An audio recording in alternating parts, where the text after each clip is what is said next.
నమస్తే కిరణ్ టీవీ భక్తి ప్రేక్షకులకి స్వాగతం. ప్రస్తుతం మనతో పాటు ఉన్నారు ప్రముఖ ఆధ్యాత్మికవేత్త, జ్యోతిష్య పండితులు, గాయత్రి పీఠాధిపతులు బ్రహ్మశ్రీ ఇటికిరాల సుబ్రహ్మణ్య శర్మ గారు. నమస్కారం గురుగారు. నమస్కారం గురుగారు. ఈ సంవత్సరంలో గురుగారు ఉగాది ఫలితాలు అయితే మనకి చాలా బాగా పోయాయి. ఎంతో మందికి అంటే ఏంటంటే ఉత్సాహంగా అనిపిస్తుంది, ఈ సంవత్సరం మాకు ఎలా ఉంటుందా అని తెలుసుకోవాలి. అవును. సో ఆ విషయాలు అయితే మనం తెలియజేసాం గురుగారు. కానీ ఈ కాలంలో చూస్తే కనుక చాలా మందికి సంతానం అనేది కలగట్లేదు, ఒకవేళ గర్భం వచ్చినా కూడా నిలవట్లేదు. సో ఈ సంవత్సరంలో ఈ సంతాన యోగం ఉన్న రాశులు ఏవో తెలియజేస్తూ గురుగారు, సో ఎవరైతే గర్భం కోసం ప్రయత్నిస్తున్నారో లేకపోతే ఇలాగా గర్భం నిలవట్లేదు అలాంటి వాళ్ళకి చెప్పాల్సిన జాగ్రత్తలు, అలానే వాళ్ళకి ముఖ్యంగా ఈ ప్రయత్నం చేసే వాళ్ళకి ఏమైనా పరిహారాలు ఉంటే కూడా తెలియజేయండి గురుగారు. తప్పకుండా రమ్మా. ప్రధానమైన సమస్య ఇప్పుడు సంతానం. ఎందుకంటే మీకు చూడండి ఎంత దారుణంగా ఈ ఫెర్టిలిటీ సెంటర్స్ పెరిగిపోయాయి చూడండి. ఐవీఎఫ్ సెంటర్లు కానీ ఇవి కానీ విపరీతంగా పెరిగిపోయాయి. కారణం ఏంటంటే రెండు రకాల కారణాలు ఉన్నాయి. ఒకటి ఏంటంటే తెలిసి తెలియక ఈ పితృశాపాలు, సర్పశాపాలు అనేటటువంటివి విపరీతంగా పెరిగిపోతున్నాయి. పూర్వంతో పోల్చుకున్నట్లయితే ఇప్పుడు ఎందుకు పెరిగిపోతున్నాయి అంటే కనుక కర్మలు సరిగ్గా జరగడం లేదు పెద్దలకి. పూర్వం నమ్మకాలు, విశ్వాసాలు, పెద్దలంటే గౌరవ మర్యాదలు విపరీతంగా ఉండేవి. దానివల్ల ఎవడైనా చనిపోయాడు అనుకోండి ఎంత బాధ. అలాగే కర్మ కూడా శ్రద్ధగా చేసేవారు. పెద్దల్ని ఓ 10 ఏళ్ళ దాకా కూడా మర్చిపోయేవారు కాదు. ఆబ్దికాలు పెట్టడాలు కానీ వాళ్ళ పేరున దాన ధర్మాలు చేయడాలు కానీ ఎంతో చాలా శ్రద్ధ ఉండేది. ఇప్పుడు పోయిన 10 రోజులు కూడా వాడు గుర్తుంటలేదు, దరిద్రం వదిలిపోయింది అనుకుంటున్నారు కూడాను. అంటే అందరూ అని కాదు అలాగా. అంటే ఎలా ఉందంటే ఈ పెద్దలకి చేసేటటువంటి కర్మలు చాలా టేకిటీజీగా తీసుకుంటున్నారు మన వాళ్ళు. మనిషి చనిపోయిన తర్వాత చేసే కర్మ శ్రద్ధగా చేయటం లేదు. అవి ఏమవుతున్నాయంటే తర్వాత తరాలకి చూడండి. మనకి పెద్దలు పూర్వం అనేవారు, ఒరే పాప పనులు చేయగరా, పిల్లలకు కొడతాయిరా అని. అంటే పిల్లలు కొట్టడం అంటే ఇదే. అంటే మనం చేసే కొన్ని పనులు మనకు కావు, మన పిల్లలకి మన మనవలకి వస్తాయి, తరాలు కొడతాయి. అందుకని అటు 7 తరాలు ఇటు 13 తరాలు చూసి ఎందుకు పెళ్లి చేయాలంటే అందులో 7 తరాల వాళ్ళు మటలు చేసిన వాళ్ళు, మానభంగాలు చేసిన వాళ్ళు, ఆత్మహత్యలు చేసుకునే వాళ్ళు ఉన్నారా? అలా ఉంటే వాళ్ళకి పితృశాపాలు వస్తాయి, పిల్లలు పుట్టరనే కారణం తెలుసా? అట్లా కూడా ఉంటుంది. మరి ఏంటి అసలు కారణం అదే. అంచేత ఈ ప్రస్తుత కాలంలో పిల్లలు పుట్టడం, ఎక్కువ మందికి పిల్లలు పుట్టకపోవడానికి గల కారణాలు జాతక దోషాలు, పితృశాపాలు, సర్పశాపాలు. కావాలంటే చూసుకోండి, ఏ పిల్లల పుట్టని జాతకం తీసుకురండి, పితృశాపం కానీ, సర్పశాపం కానీ, కుజదోషం కానీ, కాలసర్పదోషం కానీ కంపల్సరిగా ఉండి తీరుతుంది. ఖచ్చితంగా అది అనుమానం ఏమీ లేదు. ఎవరు వారే పరీక్ష చేసుకోవచ్చు, ఉండి తీరుతుంది. అయితే ఇవి ప్రధానమైన కారణాలు. ఈ కలగకపోవడం సమాజంలో వచ్చినటువంటి రుగ్మతలు కూడా కారణం. ఇంచేత పూర్వం చక్కగా వయసుకి పెళ్లి చేసేవారు, వయసుకు పెళ్ళిళ్ళు అవ్వటం లేదు. 25 ఏళ్ళకి పెళ్ళిళ్ళు, 30 ఏళ్ళకి పెళ్ళిళ్ళు చేసుకోవడం. పోనీ వీళ్ళు తిండి బాగున్నాయి అంటే చెత్త తిండి అంతా తింటుండడం బయట, ఫాస్ట్ ఫుడ్లు, జంక్ ఫుడ్లను. దానివల్ల ఆరోగ్యం పాడు చేసుకోవడం. అన్నిటికన్నా ఇంకోటి ఏంటంటే వచ్చిన అవకాశాన్ని పోగొట్టుకోవడం. భగవంతుడు కొన్ని యోగాలు ఇస్తాడు, ఆ యోగం వచ్చినప్పుడే అది నిలబడుతుంది. యోగం పోయాక ప్రయత్నం చేస్తే అది రాదు. అది సంతాన యోగం, వివాహ యోగం, గృహయోగం, భూయోగం, కళత్ర యోగం, వాహన యోగం, ఇలా యోగాలు ఇచ్చాడు భగవంతుడు మనకి. ఆ యోగం వచ్చినప్పుడు తన్నుకున్నాం అనుకోండి, తర్వాత ఆ యోగం రాదు. ఇప్పుడు పెళ్లి వయసు వచ్చినప్పుడు అబ్బాయి నేను అప్పుడే చేసుకోను, నాకు ఇంకా చాలా టైం ఉంది, ఏదో చేయాలని చేసుకున్నారు అనుకోండి, ఆ తర్వాత ఎందుకు పనికిరాని వాళ్ళు పెళ్లి చేసుకోవాలి, ముసలి వాళ్ళని.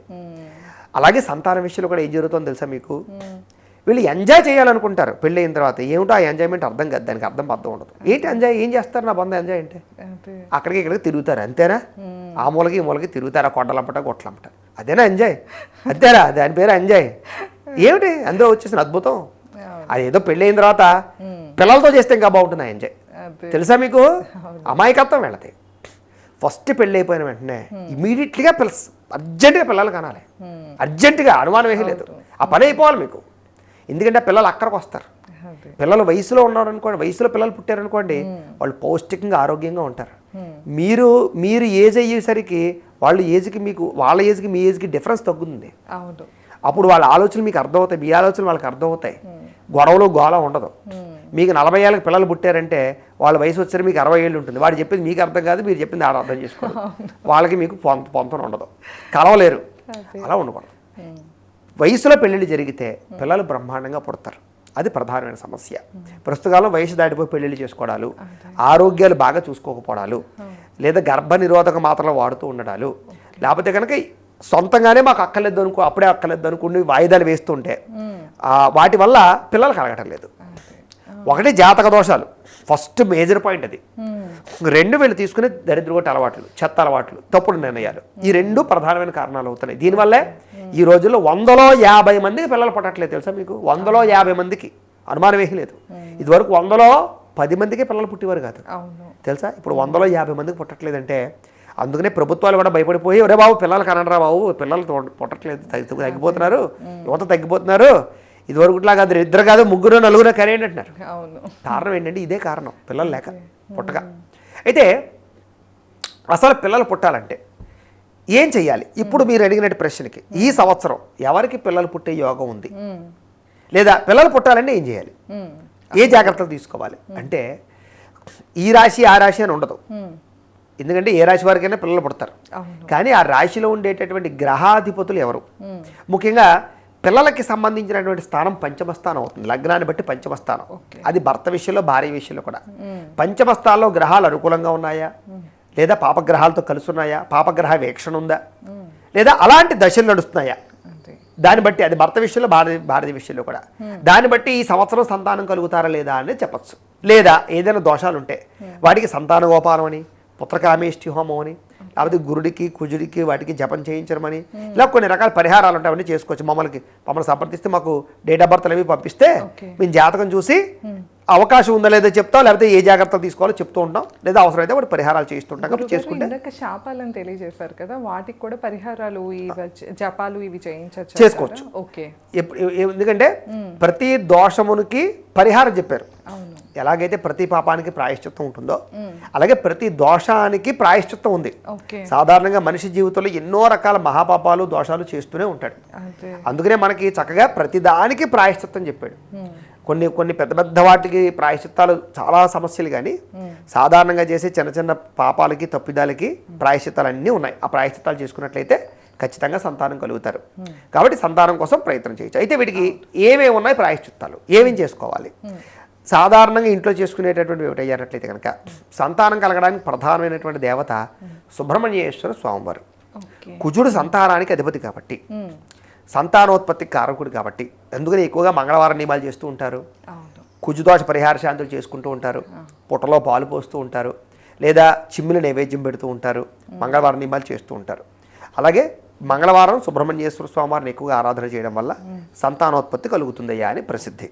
కాబట్టి సుబ్రహ్మణ్య భుజంగ స్తోత్రాన్ని కానీ లేదా కుజ స్తోత్ర పారాయణ చేయడం కానీ ఇవన్నీ కూడా బాగా చేసుకోవచ్చు. అలాగే సంతాన గోపాలం అనేటటువంటిది ఒక ప్రత్యేకమైన మంత్రాలు ఉంటాయి, వాటిని కొంతమంది అనుష్ఠానం చేసుకోవచ్చు. గురుముఖత ఉపదేశం ఉండే అవకాశం ఉన్నటువంటి వాళ్ళు. లేదు అంటే కనుక దీనికి మాలాటి వాళ్ళని చేసేటువంటి ప్రక్రియ ఏంటంటే కనుక పుత్రకామేష్టి అని ఒక ప్రత్యేకమైన క్రతువు ఉంటుంది. చూడండి, మనకి దశరథ మహారాజు వారు చేసినటువంటి క్రతువు, పిల్లలు పుట్టకపోతే పుత్రకామేష్టి చేస్తే సంతానం కలిగింది. అలాగే మనం కూడా పుత్రకామేష్టి హోమం చేయడం, సంతాన గోపాల హోమం చేయడం, అలాగే సంతానానికి సంబంధించిన దోషాలకి గ్రహ దోషాలకు పరిహారాలు చేయడం, అలాగే పితృశాపాలు ఉంటే వాటికి సంబంధించి పితృదోష పరిహార శాంతులు, సర్పదోష పరిహార శాంతులు, నాగ ప్రతిష్టలు, సర్ప ప్రతిష్టలు ఇవన్నీ కూడా చేయిస్తూ ఉంటాం అనమాట. వీటి వల్ల వీళ్ళకి ఈ దోషాలు తొలగి సంతానాలు తొందరగా కలుగుతూ ఉంటారు. చాలా మంది ఈ మధ్యకాలంలో ఇంట్లో కూడా అనేక రకాల పూజలు, వ్రతాలు, నోములు చేస్తున్నారు. అవి చేసుకోవడం మంచిది, కానీ చాలా ప్రధానంగా ఈ పరిహారాలు చేయడం వల్ల వీళ్ళకి ఇమీడియట్గా సంతానాలు దొరుకుతారు. కాబట్టి ఆ ప్రాయశ్చిత్తం చేసుకోవాలి. రెండోది ప్రధానంగా ఈ మధ్యకాలంలో వచ్చే పెద్ద సమస్య ఏంటంటే కనుక మిస్క్యారీల అవకాశాలు ఎక్కువ జరుగుతున్నాయి అనేక కారణాల చేత. మాకు ఈ మధ్యకాలంలో వచ్చే ఫోనుల్లో ఎక్కువగా గురుగారు సంతానం కలుగుతోంది కానీ నిలబడటం లేదండి అని. దానికి అనేక రకాల కారణాలు ఉంటాయి. ఎవరికైతే జాతకంలో కాలసర్ప దోషాలు ఉన్నా, పితృశాపాలు, సర్పశాపాలు ఉన్నా కూడా వాళ్ళకి ముఖ్యంగా ఈ మిస్క్యారీలు ఎక్కువ అవుతూ ఉంటాయి. అందుకనే జాతకం ఎందుకు చూపించుకోవాలంటే గర్భం వచ్చిన తర్వాత కూడా వాళ్ళు ఎక్కువ జాగ్రత్తలు తీసుకోవాలా లేదా ఏ జాగ్రత్త తీసుకోవాలనేది మనకి మిస్క్యారీ అవుతుందా లేదా తెలుసుకోవడానికి కూడా జాతకం చూపించుకుని పరిహారాలు చేసుకోవాలి. దానివల్ల ఏమవుతుంది, మిస్క్యారీ అవ్వకుండా ఉంటుంది. ఎందుకంటే మిస్క్యారీ అయిందనుకోండి ఆ తర్వాత చాలా ఇబ్బందులు కలుగుతుంటాయి, ఆరోగ్యం చాలా పాడైపోతుంది స్త్రీలకి, గర్భప్రవేశ సమస్యలు ఎక్కువైపోతూ ఉంటాయి, ఊబకాయాలు వచ్చేస్తుండడం, రోగాలు వచ్చేస్తుండడం, హార్మోన్ ఇన్బ్యాలెన్స్లు వచ్చేస్తుండడం, ఇవన్నీ కూడా ఈ మిస్క్యారీ వల్ల ఎక్కువ జరుగుతూ ఉంటాయి. కాబట్టి చాలా జాగ్రత్తగా ఉండాలి. అందుకనే పిల్లలు సేమంతం అంటారు చూసారా, సేమంతం ఎందుకు చేస్తారు, దాన్నే పుంసవనం అని అంటూ ఉంటారు. పుంసవనం అని సేమంతం ఉన్న ఇనం అని చెప్పి దానికి ప్రత్యేకమైన పేరు. ఈ మధ్యకాలంలో అది చేయడానికి కూడా ఇబ్బంది పడిపోతున్నారు జనాలు. అనేక కారణాలండి. అంటే ఏదో నిజంగా సేమంతం చేస్తే దిష్టి తగిలేస్తుందని, లేకపోతే ఎవరో వచ్చేదో అనేసుకుంటారని, ఏదో రకరకాల కారణాలు. శుభ్రంగా చేసుకోవాలి. ఎవరో దుర్మార్గులు ఉంటే పిలవడం మానేయండి, మంచి వాళ్ళని పిలవండి, కానీ సీమంతం ఖచ్చితంగా చేయండి. ఆశీర్వాదం పెద్దల ఆశీర్వచనం, వేదమంత్ర బలం చాలా ముఖ్యం. అది చాలా చాలా ముఖ్యం. అది దానివల్ల తెలియనటువంటి విపరీతమైనటువంటి దైవశక్తి వీళ్ళకి ఆపాదించబడుతుంది, మిస్క్యారేజ్ అవ్వకుండా ఉంటాయి. అందులో ఐదో నెలలోనే కూడా చాలామంది సీమంతాలు చేస్తూ ఉంటారు. అంతే చేసుకోవడం చాలా ముఖ్యం సీమంతం. రెండోది ఏమిటంటే కనుక గర్భిణీ స్త్రీలు చాలా జాగ్రత్తలు తీసుకోవాలి. పిల్లలు పుట్టినప్పుడు, మనకు సంతానం ఉత్పత్తి కలిగినప్పటి నుంచి, నెల తప్పినప్పటి నుంచి కూడా వీళ్ళు బయట ఫుడ్లు అవాయిడ్ చేయాలి. ఫస్ట్ బయట తినేటటువంటి ఫుడ్లో చాలా రకాల కలుషితమైన ఫుడ్లు కనపడుతున్నాయి. వాటి వల్ల వీళ్ళకి మిస్క్యారేజ్ ఎక్కువ అవుతున్నాయి తెలియకుండా. చాలామంది ఏం చెప్తారంటే గర్భం వచ్చినప్పుడు ఇష్టమైన పదార్థాలు తినేయాలి, చెత్త తినేయాలి కదా దాని అర్థం. ఏది ఇష్టమైన పండు తినాలని, ఫలం తినాలని తప్ప బయట కనపడే ఫాస్ట్ ఫుడ్లు, జంక్ ఫుడ్లు, బిర్యానీలు తినమని దీని అర్థం కాదు. ముఖ్యంగా నాన్ వెజ్ తగ్గించాలి. పళ్ళు, మంచి పౌష్టికమైన ఆహారం తినడంతో పాటుగా ప్రధానమైన ఏంటంటే జాగ్రత్తలు, అమావాస్య సమయంలో ఒకటి, లేకపోతే కనుక రాత్రి సమయంలో ఒకటి ఎక్కువ బయటికి వెళ్ళకూడదు. వీళ్ళకి దిష్టి ఎక్కువ తగులుతూ ఉంటుంది గర్భిణీ స్త్రీలకి. ఎందుకంటే గర్భిణీ స్త్రీలు కొంచెం వర్చస్సుతో ఉంటారు, తెలియని వర్చస్సు వస్తుంది వాళ్ళలో. కాబట్టి సాధారణంగా వారానికి ఒకసారో 3 రోజులకు ఒకసారో దిష్టి తీయించుకుంటూ ఉండాలి. ఎక్కువగా ఆరు బయట ఎక్కువ తిరగకూడదు. ఇష్టం వచ్చినట్టు ఫంక్షన్లకి, సినిమాలకి, ఫంక్షన్ హాల్స్కి ఎక్కువ తిరగకూడదు. అలాగే బిగుతుగా ఉండేటటువంటి వస్త్రాలు ధరించకూడదు, లూజ్గా ఉండేటటువంటి వస్త్రాలు ధరించాలి. ఆటలు పాటలు, రకరకాలు వ్యంగ్యాలు, వితండవాదాలు ఇవన్నీ చేయకూడదు. చాలా సాఫ్ట్ నేచర్తో ఉండాలి. అలాగే కనీసం పొద్దున్న కానీ సాయంత్రం కానీ ఓ పావుగంట సేపు అయినా సరే ఎండలో ఉండాలి. వీళ్ళకి డి విటమిన్ చాలా ముఖ్యం. అలాగే పళ్ళు ఎక్కువగా సేవించడం అనేది చాలా ముఖ్యం. అన్నిట్లకన్నా ముఖ్యం మనసు చాలా ముఖ్యం. సీరియల్స్ చూడకూడదు, దరిద్రగొట్టి సీరియల్స్ అసలు చూడకూడదు, ఏడుపోటి సీరియల్స్ చూడకూడదు. అదంతా నెగిటివ్ ఎనర్జీ. ఆ నెగిటివ్ ఎనర్జీ ఉంటే కూడా వీళ్ళ మైండ్ మీద పడి పిల్లల మీద పడుతుంది. అలాగే భయంకరమైన విషయాలు వినకూడదు, భయంకరమైన మాటలు వినకూడదు. సడన్ సర్ప్రైజులు, అల్లిపించడాలు, భయపెట్టడాలు వీళ్ళ జోలికి రాకూడదు. అందుకనే హర్రర్ మూవీస్ అని, హర్రర్కి సంబంధించినటువంటివన్నీ కూడా చూడడం మానేయండి. వెబ్ సిరీస్లు అనేవి సాఫ్ట్గా ఉండేది ఏదైనా చూడండి. అందుకనే మన పూర్వీకులు ఏం చెప్పేవారు, రామాయణమో మహాభారతమో లేకపోతే దత్త చరిత్రో మంచి పుస్తకాలు పారాయణ చేయి, మంచి శ్రద్ధగా విను అని. ఏదో అనుకుంటున్నారు వీళ్ళు అమాయకులు. లోపల ఉన్న పిల్లలు బయట ఉన్న మనకన్నా 1000 రెట్లు మేధస్సుతో ఉంటారు లోపల ఉన్నప్పుడు. కానీ వాళ్ళకి ఆ తెలివి జ్ఞానం ఎప్పుడు పోతుందో తెలుసా మీకు? ఈ బాహ్య ప్రపంచంలోకి వచ్చాక అజ్ఞానులు అయిపోతారు వాళ్ళు. అయ్యో, ఎందుకంటే అదో శాపం. అది అప్పటిదాకా కూడా వాళ్ళకి పూర్వజన్మ జ్ఞానం ఉంటుంది లోపల. పిల్లలకి తెలుసా మీకు? లోపల ఉన్న పిల్లలు చాలా తెలివైన వాళ్ళు, విపరీత ఐక్యం ఉంటుంది లోపల ఉన్నప్పుడు. అందుకనే మనం ఏవైతే, అందుకని చూడండి మనకి అర్జునుడి విషయం దగ్గరికి వచ్చినా కూడా అభిమన్యుడికి లోపల ఉన్న అన్ని విషయాలు తెలిసేసుకుంటాడు పద్మవ్యూహం గురించి. అదే ఉదాహరణ, ఇంకేం 100 ఉదాహరణలు చెప్పక్కర్లేదు మీకు. లోపల ఉన్న పిల్లలకి ఐక్యూ పవర్ ఎక్కువ. మనం ఏం చదువుతున్నాం, ఏం చూస్తున్నాం, ఏం వింటున్నాం అన్నీ వాళ్ళు లోపల రికార్డ్ అయ్యి వాళ్ళు పుట్టిన తర్వాత ఆ లక్షణాలు వాళ్ళకి వచ్చి తీరతాయి. అర్థమైంది మీకు? రాక్షస గుణాలు కూడా దానివల్లే వస్తాయి. మనం పెంకిగాను చెత్తవన్నీ చూసి చెత్త మాటలు మాట్లాడి చెత్త పనులన్నీ చేస్తూ ఉంటే లోపల ఉన్న వాళ్ళు రాక్షసుల్లో పడతారు. అదే మనం మంచి విషయాలు వింటూ మంచిది మాట్లాడుతూ సాఫ్ట్ నేచర్ అంతా సాఫ్ట్గా ఉన్నట్లయితే కనుక లోపల పుట్టే బిడ్డలు జ్ఞానవంతులు అవుతారు. తల్లిదండ్రులు చూస్తారు రేపొద్దున మీరు గర్భంలో ఎలా ఉన్నారో రేపొద్దున మీరు మీతో వాళ్ళ మీతో అలా ఉంటారు. తెలుసుకున్న విషయం. కాబట్టి ఆ 9 నెలలు చాలా ఇంపార్టెంట్. కాబట్టి అందుకనే సత్సంగాలకు వెళ్ళడం, నామస్మరణ చేయడం, ఆధ్యాత్మిక చింతనలో ఉన్న మంచి విషయాలు తెలుసుకోవడం, ఇవి చాలా ఇంపార్టెంట్ గర్భిణీ స్త్రీలకి. అప్పుడు ఏమవుతుంది, గర్భం నిలబడుతుంది. గ్రహణాలు వచ్చినప్పుడు జాగ్రత్త తీసుకోవడం, ఇవన్నీ చాలా ఇంపార్టెంట్. అన్నిటికన్నా ముఖ్యంగా ఏమిటంటే కనుక వీళ్ళకి ప్రధానంగా ఏంటంటే కనుక ఎప్పుడూ కూడా ఎవరితోటి కూడా రాంగ్ బిహేవియర్ చేయకూడదు. అలాగే చనిపోయిన వాళ్ళ దగ్గరికి వెళ్ళడం, శ్మశానాల దగ్గరికి వెళ్ళడం, ఇలాంటి వాటితో కూడా వీళ్ళు వెళ్ళకూడదు అని ఇలాంటి జాగ్రత్తలు, ఇలాంటి నియమాలు తీసుకుంటూ. రెండోది ఇంకో చాలా ముఖ్యమైన విషయం చెప్తాను. ఎవరికైనా తెలుసో తెలియదో, ఎవరైనా చెప్పారో చెప్పలేదో నాకైతే తెలియదు, కానీ నా అనుభవపూర్వకంగా చెప్పేది లేదా నేను చదివిన పుస్తకాలను బట్టి నేను చెప్పగలిగేది అద్భుతమైన రహస్యం ఏంటంటే కనుక చాలామందికి అబ్బాయే కావాలి అనుకుంటూ ఉంటారు, లేదా అబ్బాయిలు పుట్టి అమ్మాయి పుట్టాలనుకుంటారు. ఇది ఎవరిలో ఉంది? కొన్ని కారణాలు ఉన్నాయి. కొన్ని సైంటిఫికల్గా మనకి వివాహం తర్వాత స్త్రీకి బహిష్ట అయిన తర్వాత పర్టికులర్ తేదీల్లో కలిస్తే పురుషుడు పుడతాడని, పర్టికులర్ తేదీలో పుడితే స్త్రీలు పుడతారని ఒక సైన్స్ ఉంది. అది అక్షర సత్యం. దాన్ని మేనేజ్ చేసుకోగలిగే కెపాసిటీ మీకుంటే అది వేరు. అవన్నీ వదిలేయండి, అవన్నీ చేసుకోలేరు, తీసేయండి. మీకు ఎలాంటి పిల్లలు పుట్టాలి అన్నది తల్లి యొక్క ఊహ ఇష్టం, మీ ఇష్టం ఆ ఊహ. మీకు ఇంత పొడుగు, ఇంత రంగు, ఇంత వర్చస్సుతోటి ఇలాంటి వాడు పుట్టాలి అని మీరు మైండ్లో మీరు ఫిక్స్ అయితే దాన్ని అనుమానించకుండా ఇమాజినేషన్ చేసుకుంటూ ఉంటే, అందరినీ చూడండి, సింపుల్ ఎగ్జాంపుల్ చెప్తాను మీకు. పిల్లలు పుట్టే వాళ్ళ ఇంటి దగ్గర పిల్లలు పోస్టర్లు పెడుతుంటారు, బొమ్మలు పెడుతూ ఉంటారు. కారణం ఏంటి తెలుసా మీకు?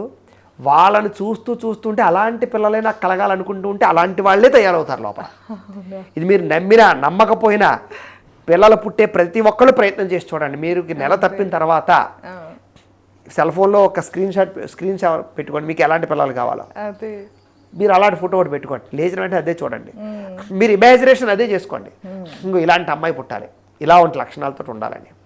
మీకు ఎట్టి పరిస్థితుల్లోనూ మీరు ఖచ్చితంగా నేను రాసిస్తానో మీకు ఆ పుట్టిన పిల్లలో మీరు ఏదైతే అప్పటిదాకా 9 నెలల్లో ఏ ఫోటో అయితే చూసారో వాళ్ళు అలాగే పుడతారు. అదే రంగుతోటి, అదే కళతోటి, అదే వర్చిస్తూ పుట్టి తీరతారు అంతే. ఇది మీరు నమ్మినా నమ్మకపోయినా మీరు ప్రయోగం చేసి చూసుకోవడమే. ఇది అక్షర సత్యం, ఎవరు చెప్పుండ్రో, చాలా ముఖ్యమైన విషయం ఇది. కానీ కన్నా గురుగారు, ఇందాక మీరు వ్యక్తిత్వం గురించి చెప్పారే, అదైతే కనుక నేను సూర్యది ఒక మూవీలో చూపిస్తారు కదా, సైంటిఫిక్ గా చూపిస్తారు పిల్లలు ఇట్లా. అప్పటిదాకా నేను అసలు రీకలెక్ట్ చేసుకుంటే అవును నిజమే కదా అన్నట్లు అనిపించింది గురుగారు. అంటే ఏంటంటే మనం ఎలా బిహేవ్ చేస్తాం ఇప్పుడు జనరల్గా ఏంటంటే చాలా మంది ప్రెసెంట్ జనరేషన్లో చూస్తే చాలామంది వర్క్ చేస్తూ ఉంటారు. వాళ్ళ ప్రెగ్నెన్సీ వచ్చినప్పుడు చాలామంది వర్క్ చేస్తూ బయట ఫుడ్ తినేయటం కానీ స్ట్రెస్కి లోన్ అయిపోయి వీళ్ళు కొంచెం అంటే ఏడవటం కానీ అలా పిచ్చిగా మానసికంగా కొంచెం నలుగుతారు. సో అలాంటి బిహేవియర్ మనం రేపు పిల్లల్లో కూడా చూస్తాము. అదే మీకు సింపుల్ ఎగ్జాంపుల్ చెప్తాను. అవును, గర్భిణీ స్త్రీలు స్ట్రెస్తో ఉన్న పనులు చేసినటువంటి పిల్లలకి కళ్ళజోళ్ళు పడతాయి బాగా. నరాలు, బ్రెయిన్కి సంబంధించిన నరాలు స్ట్రెస్ ఫీల్ అవుతాయి వీళ్ళకు కూడా. చూసుకొని కావాలంటే ఏమండి శాస్త్రం ఆషామాషి తెంగరదే కాదు. మహా మేధావులు తయారు చేసినటువంటిది ఎన్ని లక్షలు కొన్ని వేల సంవత్సరాలు పరిశీలన చేసి రాసుకుంటూ తర్జుమా చేసుకుంటూ వచ్చిన విషయాలు మనకు అందించారు తప్ప 100 ఏళ్ళు 50 ఏళ్ళ చరిత్ర కాదు ఇది. అబ్జర్వేషన్ అంత ఉంది వాళ్ళదే. కాబట్టి ఏ పాయింట్ తీసి పాడేయడానికి వీలేదు. పెద్దల సలహాలు తప్పకుండా పాటించాలి, చచ్చినట్టు పాటించాలి. అవును, మీకు ఎందుకంటే అది చరి తిరుగుతుంది కాబట్టి ఖచ్చితంగా వినాలి. మీకు అందమైన పిల్లలు, ఆరోగ్యవంతమైన పిల్లలు, ఐక్యూ లెవెల్లో పిల్లలు కావాలంటే మిషన్లు మీదే, ఆ మిషన్ మీ దగ్గరే ఉంది, ఆడవాళ్ళే తయారు చేయాలి దాన్ని. ఆ తయారు చేయడం 9 నెలలు తయారు చేయాలి. మీరు తయారు చేసిందే ప్రోడక్ట్, 100 సంవత్సరాల ప్రోడక్ట్ మీరు బయటకి ఇస్తారు. నెంబర్ 1 ప్రోడక్ట్ని మీరు పాడు చేశారనుకో వాళ్ళు చండాలంగా బయటకు వస్తారు. ఆర్టిజమ్స్ తోటి రకరకాల వాటితో ఎందుకు వస్తున్నారు?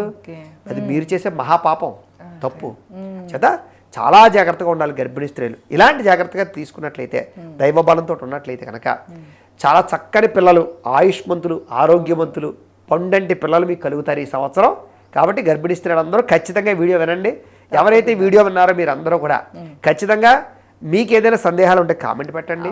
ఇప్పటిదాకా మేము చెప్పిన మీకు కరెక్ట్ అయ్యే విషయం కామెంట్ పెట్టండి, లైక్ చేయండి. ఖచ్చితంగా అందరికీ షేర్ చేసే ప్రయత్నం మాత్రం ఖచ్చితంగా చేయండి. మీకు ఏవైనా డౌట్లు ఉంటాయి, అనుమానాలు ఉంటాయి కొంతమందికి.